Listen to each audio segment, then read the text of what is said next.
आज की इस बेहतरीन वीडियो में हम बात करने वाले हैं डिज्नी प्लस हॉटस्टार पर आई एक वेब सीरीज जिसका नाम है द सीक्रेट ऑफ द सेलेदार्स। इस वेब सीरीज की चर्चा काफी समय से सोशल मीडिया पर चल रही है और जिसको देखो भाई साहब वो इसका पॉजिटिव रिव्यू ही दे रहा है। तो मैंने भी सोचा क्यों ना भाई साहब इस वेब सीरीज को थोड़ा सा टाइम देख दिया जाए। और इसके मात्र 6 एपिसोड हैं जो कि लगभग 30 से 35 मिनट के हैं। अगर इन्हें देखा जाए ना तो भाई साहब ये लगभग 3.5 घंटे ही एक वेब सीरीज या मूवी कह सकते हो। तो इस वेब सीरीज को मैंने देख लिया है और ये वेब सीरीज कैसी है आइए आपको सब बताता हूं। सबसे पहले अगर आप हमारे चैनल पर नए हैं तो वीडियो कर दीजिए लाइक और चैनल को कर दीजिए सब्सक्राइब। तो आइए वीडियो करते हैं स्टार्ट।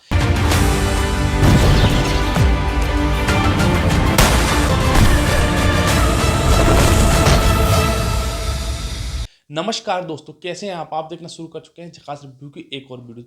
मुंजिया मूवी को डायरेक्ट करने वाले डायरेक्टर ने ही इस वेब सीरीज को डायरेक्ट किया है जिसका नाम है द सीक्रेट ऑफ सेलेदार। इस वेब सीरीज को जब मैंने भाई साहब शुरू का एपिसोड देखा तो भाई साहब इतना एंगेजिंग शुरू का एपिसोड था जिसने भाई साहब मुझे इन्हें पूरे के पूरे एपिसोड देखने पर मजबूर कर दिया।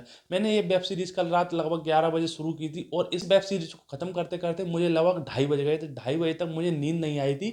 इस टाइप की है ये वेब सीरीज। अगर इस वेब सीरीज की स्टोरी की बात करूं तो इस वेब सीरीज की स्टोरी ये होने वाली है कि छत्रपति शिवाजी महाराज के जाने के बाद उनका जो खजाना था औरंगजेब उसे लूट न ले, इसके लिए भाई साहब एक गुट बनाया गया था जिन्हें नाम दिया गया था सिलेदास। और उन्हीं सिलेदारों ने भाई साहब उनके आज तक उस खजाने की रक्षा की है। लगभग 300-350 साल हो चुके हैं और उनके साथ ही भाई साहब इसमें एक ऐसी चीज भी दिखाई गई है लास्ट में क्लाइमैक्स में जिसकी रक्षा आज भी सिलेदार कर रहे हैं। वैसे तो ये एक फिक्शनल कहानी है लेकिन भाई साहब जब इसका प्रेजेंटेशन मैंने इस वेब सीरीज के माध्यम से देखा तो बस भाई साहब कुछ पूछो ही मत, देखकर बस मजा ही आ गया। अगर आप छत्रपति शिवाजी महाराज के थोड़े से भी या फैन ना भी हो तो भी अगर इस वेब सीरीज को देखते हो तो आपका पूरा का पूरा टाइम बेस्ट हो जाएगा।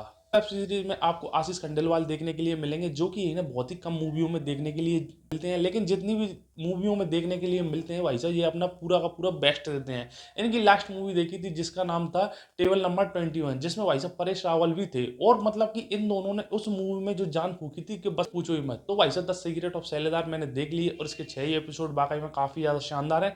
हालांकि आखिरी में आते आते आते आपको ऐसा लगने लगता है कि भाई साहब सब कुछ आसानी से ही होता जा रहा है। जिस खजाने को भाई साहब कुछ इतिहासकार लगभग 300-350 साल से ढूंढने की कोशिश कर रहे हैं और वहां पर भाई साहब एक बंदा आता है और मुश्किल से 2-3 दिनों में ही शिवाजी महाराज के उस खजाने को ढूंढ लेता है। अब वो होता क्या है कि इस मूवी में वो भी एक सेलेदार है और सेलेदारों का काम है कि उस खजाने की रक्षा करना, किसी भी तरह से गवर्नमेंट या किसी भी ऐसे व्यक्ति के हाथ न लगने देना जिससे उसका दुरुपयोग हो। अब आखिरी तक वो भाई साहब खजाना बचता है या किसी और को मिल जाता है वो तो आप इस वेब सीरीज के देखने के बाद ही पता चलेगा। वेब सीरीज मैंने देखी और वेब सीरीज में काफी ज्यादा बेहतरीन लगी। अगर वेब सीरीज को स्टार देना चाहूँ तो कम से कम भाई साहब 4 स्टार तो दूंगा ही। एक स्टार काटूंगा कि इसलिए कि इस वेब सीरीज में लास्ट में आते आते भाई साहब सब कुछ आसान सा लगने लगता है। ऐसा लगता है कि ये सिलेदार नहीं ये भगवान है और जो भाई साहब जो जिस तरह भी जाएगा वो सब सही ही हो जाएगा। वैसे तो वेब सीरीज मुझे गुड लगी। सभी एक्टर इस मूवी में आशीष विद्यार्थी भी हैं जिन्होंने भाई साहब हर कैरेक्टर को मतलब कि जब जब वो स्क्रीन पर आते हैं ऐसा लगता है कि बस कुछ पूछो ही मत। मतलब कि मैं कहना ये चाहता हूं कि एक तरफ से भाई साहब सभी कलाकारों ने बेहतरीन परफॉर्मेंस दी है। आप की भी परफॉर्मेंस पर सवाल नहीं उठा सकते। वैसे तो वेब सीरीज में काफी ज्यादा अच्छी लगी। डिज्नी प्लस हॉटस्टार पर ये वेब सीरीज भाई साहब बस मजा ही आ गया देखकर। आप भी छत्रपति शिवाजी महाराज से रिलेटेड कोई वेब सीरीज देखना चाहते हो तो आप इस वेब सीरीज को देख सकते हो। तो छत्रपति शिवाजी महाराज के बेटे संभाजी महाराज के ऊपर एक मूवी आने जा रही है जिसका नाम है छावा। वो बहुत ही जल्द ना थिएटर में रिलीज होने के लिए तैयार है, तो उससे पहले इस वेब सीरीज को देख लो तो मजा ही आ जाएगा। बस आज की वीडियो में इतना ही, मिलता हूं मैं आपसे अगली वीडियो में बहुत ही जल्द। जब तक के लिए बाय।